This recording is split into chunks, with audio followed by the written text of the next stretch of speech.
Hi, Mark Verno with Printing News and PrintingNews.com, back at GRAPH EXPO for day 3. Joining us this morning is Bob McCurdy, President of GTI. Welcome, Bob. Nice to be here, Mark. Thank you. Bob, tell us a little bit about GTI, what's going on at the company right now, what we can expect to see here at the show this week. Well, GTI has called ourselves young for the last 30 years, but after turning 40 this year, maybe we're kind of sliding into middle-aged. In that time span, though, we have been designing and manufacturing lighting systems for critical control and communication of color back when printing was letterpress, and now today, digital, offset, flexo, all the different types of printing going on. And the need to have a lighting system that you can absolutely count on and is accurate to allow you to talk to your clients and your supply chain is even more important today. So we continue to focus on delivering that standard light level that's so important to the industry to talk to itself. And how has that technology, for your company changed even in the past 5 years, say? Has it been drastic? It has, because of the variety of substrates involved in proofing and packaging. So our lighting systems, they always focus on ISO 3664, an industry spec. However, now more than ever, printers need to worry about different ink types or different paper types and different substrates. So we make viewing systems with multiple light sources to simulate final print, final point of purchase environments, and even to the point of having LED available in some of our sources to simulate a retail lighting environment. Interesting.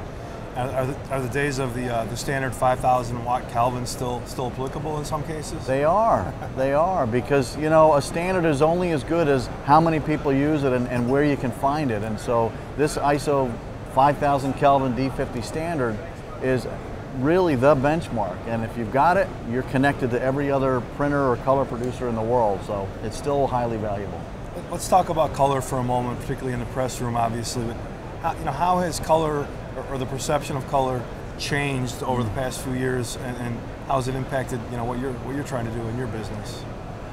I think the realization of how the message that color carries to the market, particularly to brand owners, has really been learned well, because they understand that all the work they do promoting an image is embedded in the color of their brand. So they're now going to their marketing methods and saying, okay, we've got web visual presentations, we've got bus stops, we've got magazines, such an array of different media output that the only way to make it all look consistent, which is the object, is to have controlled measurement techniques and visual techniques. So I think it's grown in importance as that brand realization that consistency is part of the message they're serving. So our job's still the same.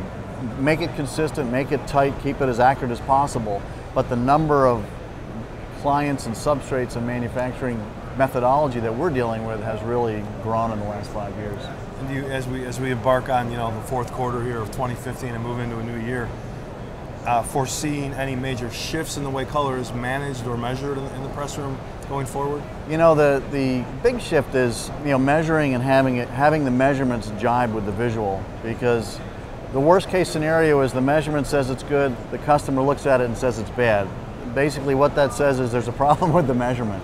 And that's the ultimate goal, is to have the measurements tell you if you're out of spec and meeting the client's expectations or not. So visual still is very, very critical. The measurements allow you to automate and maintain a high volume process, but the customer still doesn't want to look at the numbers, they still want to look at the visual impact. So nobody in their right mind would run without having visual and good viewing conditions. So I would say for the next quarter, no big changes. We are looking at further development of LED technologies for potential application for daylight simulation. Right now it's being used for retail simulation, so people can see what will this look like in the grocery stores. However, LED is changing so much that what you can buy today, 6 months from now, isn't available. So the whole industry has to wait until LED technology has sort of stabilized. Interesting. Aside from LED, is there a technology or a trend that you're most excited about looking ahead? Absolutely. Soft proofing has been around for a while, and it's being done sort of unconsciously. Somebody puts an image on a screen, That's a soft proof. To accurately render what a color will look like, you need controls, measurement, but that technology works very well. We put our first on-press soft proofing system into a web press about 10 years ago, and we put in hundreds of them since.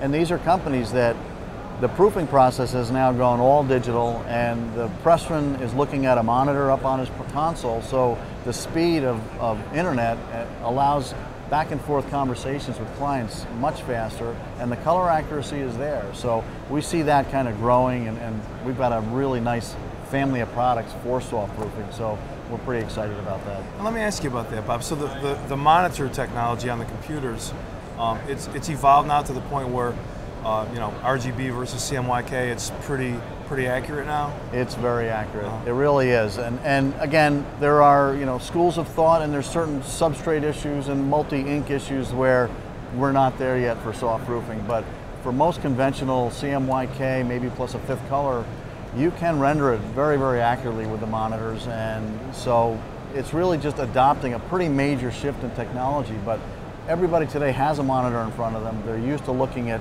you know, content, layout. So adding that concept of color isn't a huge jump from their standpoint. And it does work. That's the thing. You know, 10 years later, these companies are still running all soft proofing. Yeah, good stuff. Yeah. Well, thanks for taking some time to speak with us. Well, it's been a good show. We're really happy to be here. Hope traffic is brisk for you today and continues to be good for you. Thanks a lot, Mark. All right, Bob. Appreciate it.